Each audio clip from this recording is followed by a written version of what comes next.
கோவில்களில் கொடுக்கக்கூடிய புளியோதரை மாதிரியே நம்ம வீட்டில் செய்யக்கூடிய புளியோதரையும் நல்ல கமகமன் வாசனை வரணுமா? அப்போது நீங்கள் இந்த புளியோதரை பொடியை ட்ரை பண்ணி பாருங்கள்.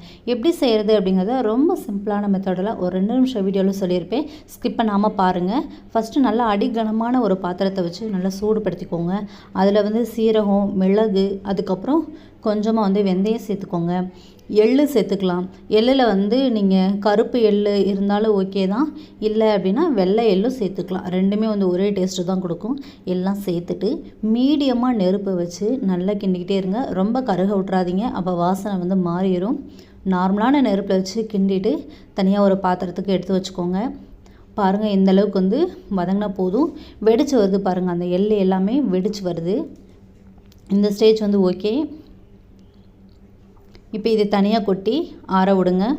இப்படியே ஒவ்வொரு பொருளையும் நம்ம வறுத்து எடுத்துக்கலாம். இப்போ அதே கடாயை திரும்ப வச்சு கடலைப்பருப்பு சேர்த்துக்கலாம். வடைப்பருப்பு இருக்கு இல்லையா, அந்த பருப்பு தான் இது. இதையும் கொஞ்சம் சேர்த்துக்கோங்க. இப்போ நான் செய்கிற குவான்டிட்டி 1.5 படி அரிசி அல்லது 2 படி அரிசிக்கு நம்ம அந்த புளியோதரை ரெடி பண்ணுவோம் இல்லையா, அதுக்கு இந்த பொடி கரெக்டாக இருக்கும்.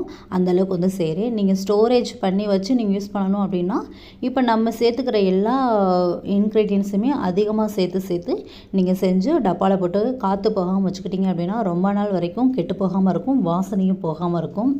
கடலைப்பருப்பு வறுத்து கொட்டினதுக்கப்புறமா கொஞ்சமாக மல்லி சேர்த்துக்கலாம். மல்லி பொடி சேர்க்க வேண்டாம். இது மாதிரி நம்ம மல்லியை வறுத்து அரைக்கும் போது தான் அதோட வாசனை ரொம்ப சூப்பராக இருக்கும். அதுக்கப்புறமா காரத்துக்கு தகுந்த போல் ஒரு 3-4 மிளகா சேர்த்துக்கோங்க. நம்ம அந்த புளியோதரை அந்த புளி ரசம் வைக்கும்போது மிளகா சேர்த்துக்குவோம். அதனால் இப்போ கொஞ்சமாக சேர்த்துக்கிட்டாலே போதும்.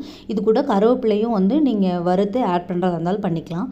அவ்வளோதான். இது எல்லாத்தையுமே அம்மியில் வச்சு நல்லா நுணுக்கி பவுடர் ஆக்கினாலும் சரி, இல்லை மிக்சியில் போட்டு பவுடர் ஆக்கினாலும் சரி. ஆனால் ரொம்ப நைஸாக இது பண்ண வேண்டாம். இப்படி மாதிரி கொரப்பாக இருந்தாலே போதும். பவுட்ரு பண்ணி தனியாக எடுத்து வச்சுக்கோங்க. இப்போ நான் செஞ்சதே குவான்டிட்டி கொஞ்சம் அதிகமாகிருச்சு. பாதியை எடுத்து வச்சுட்டு தான் பாதி நான் குழம்புக்கு யூஸ் பண்ணுறேன். இந்த பொடியை நம்ம எப்படி யூஸ் பண்ணணும் அப்படின்னா, எப்பவும் போல் நம்ம அந்த புளி ரசம் எப்படி வைக்கிறோமோ நல்லெண்ணெய் சேர்த்துக்கோங்க. அப்போ தான் அந்த புளி ரசத்தோட வாசனை நல்லா ஹைலைட்டாக எடுத்து கொடுக்கும். குழம்பு கூட்டி வச்சதுக்கப்புறமா புளி ரசம் ஒரு கொதி வரணும்.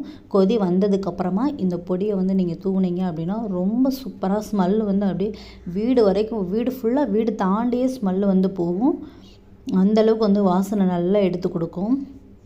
கொதி வரும்போது இந்த பொடியை போட்டு எந்த அளவுக்கு தேவையோ போட்டுட்டு நல்லா மிக்ஸ் பண்ணி விட்டிங்க அப்படின்னா, அதுக்கப்புறமா குழம்பு நல்லா சுண்டுனதுக்கப்புறம் இறக்கிட்டு வடித்த சாதத்தில் போட்டு கிண்டி சர்வ் பண்ணும்போது ரொம்ப ரொம்ப சூப்பராக இருக்கும்.